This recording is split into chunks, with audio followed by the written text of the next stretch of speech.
AP హైకోర్టులో వైసీపీకి గట్టి ఎదురుదెబ్బ తగిలింది. పోస్టల్ బ్యాలెట్ల విషయంలో వైసీపీ వేసిన పిటిషన్ను ధర్మాసనం కొట్టేసింది. కేంద్ర ఎన్నికల సంఘం ఇచ్చిన ఉత్తర్వుల్లో తాము జోక్యం చేసుకోబోమని తేల్చి చెప్పింది. ఈసీ ఇచ్చిన ఉత్తర్వుల్లో జోక్యం చేసుకునేది లేదని స్పష్టం చేసింది. అవసరమైతే ఎన్నికల అయ్యాక పిటిషన్ వేయాలని వైసీపీకి హైకోర్టు సూచించింది.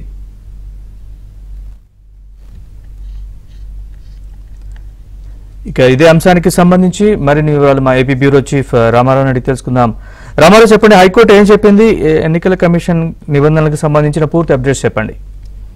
నరేష్, ఆంధ్రప్రదేశ్ లో పోస్టల్ బ్యాలెట్ల విషయంలో తలెత్తిన వివాదానికి సంబంధించి వైఎస్ఆర్ కాంగ్రెస్ పార్టీ హైకోర్టులో పిటిషన్ వేసింది. ఈ పిటిషన్ తరఫున 2 రోజులు సుదీర్ఘ వాదనలు జరిగిన అనంతరం ఈ రోజు కొద్దిసేపటి క్రితం ఏపీ హైకోర్టు ధర్మాసనం తీర్పిచ్చింది. ఈ వైఎస్ఆర్సీపీ ఏదైతే పిటిషన్ వేసిందో ఆ పిటిషన్ కొట్టివేయడమే కాకుండా కేంద్ర ఎన్నికల సంఘం పోస్టల్ బ్యాలెట్ల విషయంలో ఇచ్చిన ఉత్తర్వుల్లో తాము జోక్యం చేసుకోబోము అని చెప్పి స్పష్టం చేసింది.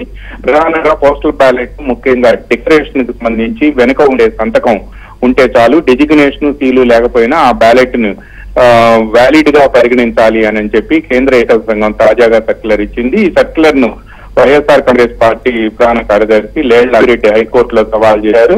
వైసీపీ తరఫున సుప్రీంకోర్టు సీనియర్ న్యాయవాది అభిషేక్ మను సింఘ్వితో పాటు వీరహారెడ్డి కూడా వాదనలు వినిపించారు. అదేవిధంగా దీంట్లో ఇంప్లీడ్ అయిన వెలగపూడి రామకృష్ణ బాబు ఎమ్మెల్యే తరఫున సీనియర్ న్యాయవాది పోతన వెంకటేశ్వర్లతో పాటు రవితేజ వాదనలు వినిపించారు. అయితే ఎలక్షన్ కమిషన్ తరఫున ఢిల్లీ నుంచి మరో సీనియర్ న్యాయవాది వాదనలు వినిపించారు.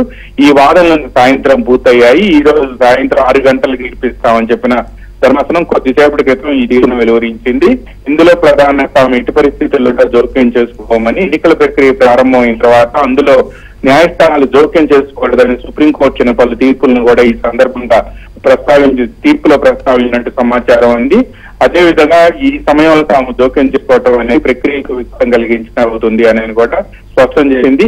ఈ పిటిషన్ కొట్టివేయడంతో పాటు అవసరమైతే వైఎస్ఆర్ కాంగ్రెస్ పార్టీ కౌంటింగ్ పూర్తయిన తర్వాత ఎన్నికల పిటిషన్ అంటే ఎలక్షన్ పిటిషన్ అంటారు, దీన్ని అంటారు, ఈ పిటిషన్ వేసుకోవచ్చు అని చెప్పి కూడా ధర్మాసనం సూచించింది. నరేష్.